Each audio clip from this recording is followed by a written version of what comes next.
All right. Thought the game had a good tempo to a good start. Thought we had some chances in the first 10 minutes. You know, had some real good looks at goal. Weren't kind of clinical in our chances, and then from there, I would say, the red card happens, and from there, credit to Dallas, they outplayed us from that point on. They're a good team, and anytime you're going to play down a man for, with stoppage time, 55, 60 minutes, it's going to be difficult. Having said that, I still think that the chances we gave up on the day were self-inflicted. Silly mistakes. They had some restarts was where they were most dangerous. Obviously, Castillo's a handful. He gets in behind a lot. Thought we did an okay job limiting that in the first half. Then once they go up a man, he's going to have some runs at goal while we're pushing some numbers forward.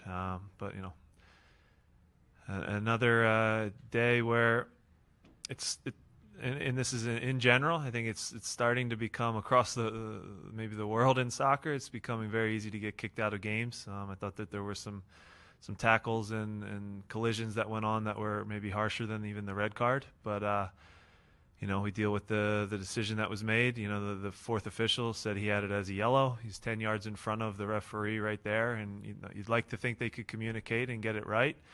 But the ref made the decision it was a red card, and we have to live with that. Question for Jim. Jim, what did you see on the card from your angle? Did you think he called him in the head? Yeah, I mean, I'll have to look at the tape again, but it's two short guys, running full speed. Diaz is low to the ground. Zach's low to the ground.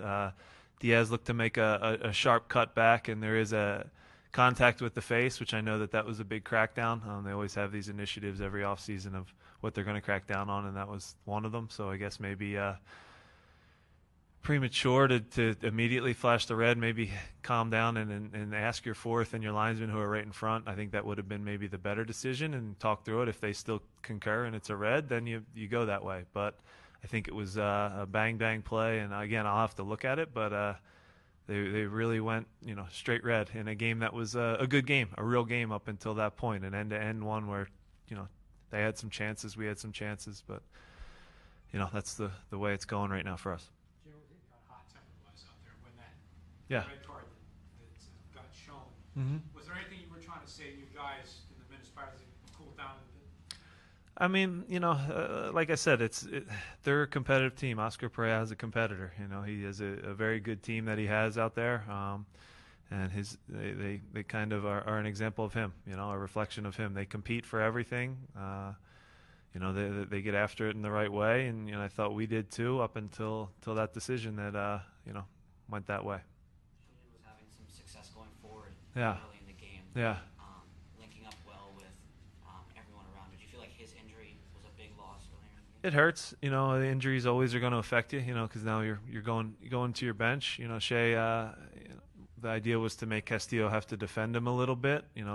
Castillo's going to get forward, but at the same time it left some space open. I thought we exploited that. I thought his final ball could have been a little better on about 3 of them. I think he mishit a cross or 2, and then came up with some hamstring issues, and we'll have to deal with that and see what the severity is. Jim, you're dealing with a lot of really soft passing coming out of the back, whether it's turnovers direct to their team for 1 goal and 2 other very good chances, or bad passes putting your midfield under pressure. What do you do about that? What do you do with those guys who are making those passes? Yeah, I mean, at halftime, I talked about them. The only chances we gave up were our own doing. Like you said, soft passes that get turned over, and now they're running full speed, whether it's a 4-on-3 or 3-on-2 running at us. I think the message is to make a clear decision and get it off your foot. Ethan had a few plays today where he got caught on the ball. Sloppy conditions may lead to it, but as a center back, you should always err on playing forward. You don't want to get caught making a 5-yard pass, because at the end of the day, it's going to be coming right back down your throat. So, they picked off a few to their credit, and then the goal, Fabi obviously made a mistake where it gets blocked. It spins right into Akindele's stride. He worked hard to break it up, and it's one Fabi would like back.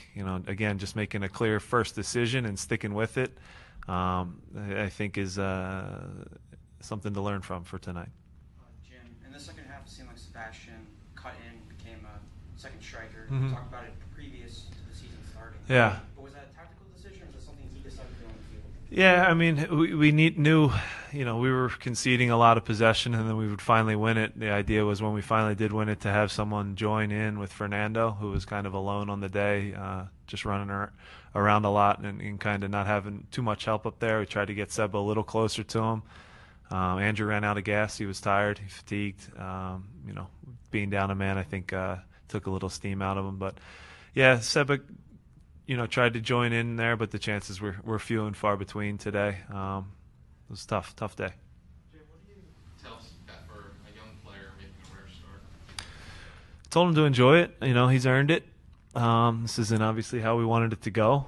To get cut short in the 40-something minute was not the way we envisioned it. I thought he made some good plays. He shows that he's dynamic on the ball. He had a good chance when he got in one-on-one with the goalkeeper. Goalkeeper bailed him out, made a good save.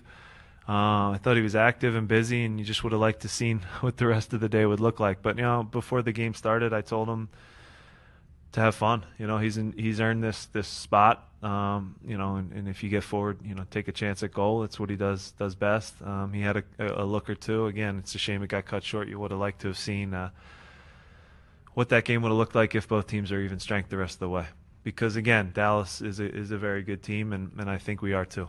There's a lot of talk in the offseason about this being Andrew Wanger's breakout year, but it seems like the book's out on him. And Yep. if it's not that cut onto his right foot, he's out of ideas. Yeah, other teams, yeah, good. No, other teams are game planning for him for sure. That's clear. You can tell, and I had a talk with him this week. He's starting to recognize it, and you have to find different ways, when the ball's not finding you to drift inside sometimes. He's always seems to receive the ball on the touchline at his feet, and it's facing up one-on-one.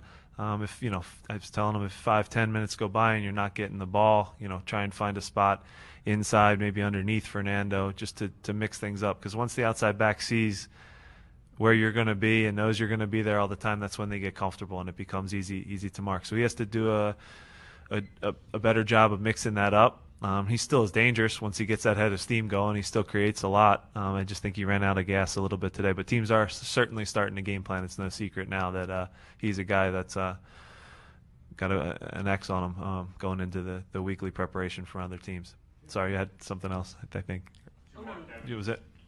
No, Jim, maybe just a little bit of a loaded question, but on the first one, anything that Rice could have done differently there? You think if he came for it, he could have got there? Yeah, I mean, we'll have to look at it, but as soon as it's a freaky play, it's as soon as it gets tackled by Fabi, it kind of jumps off Akindele's foot, and then there's a moment where you think maybe, but I'll have to look at the tape again, talk with him, but it did backspin, and it kind of came right back into Akindele's stride, so it could have been one. If he came, it would have been trouble as well. So tough to tell, but I don't think we recovered well on that play. As defenders, you're supposed to expect the worst thing to happen, and I don't think the alarm bells went off quick enough when the mistake was made.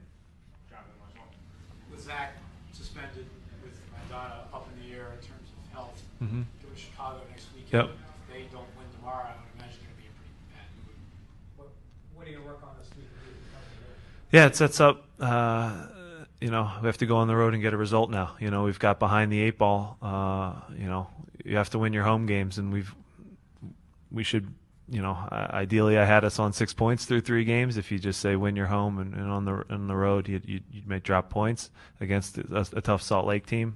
We're on 2 points now. I had planned for 6, and the goal was at least 6 or more. So we're behind the eight ball. We have to go somewhere now and win on the road, which is difficult in our league. It's difficult to get wins in our league, let alone win on the road. So, central midfield wise, we have a few early ideas, but again, we'll see the severity of some of the injuries. Obviously, Zach will be out. Christian is doing better, but we'll see. It'll be close for Chicago. And if that's the case, there's a couple options we could go to, but I don't want to get into that right now.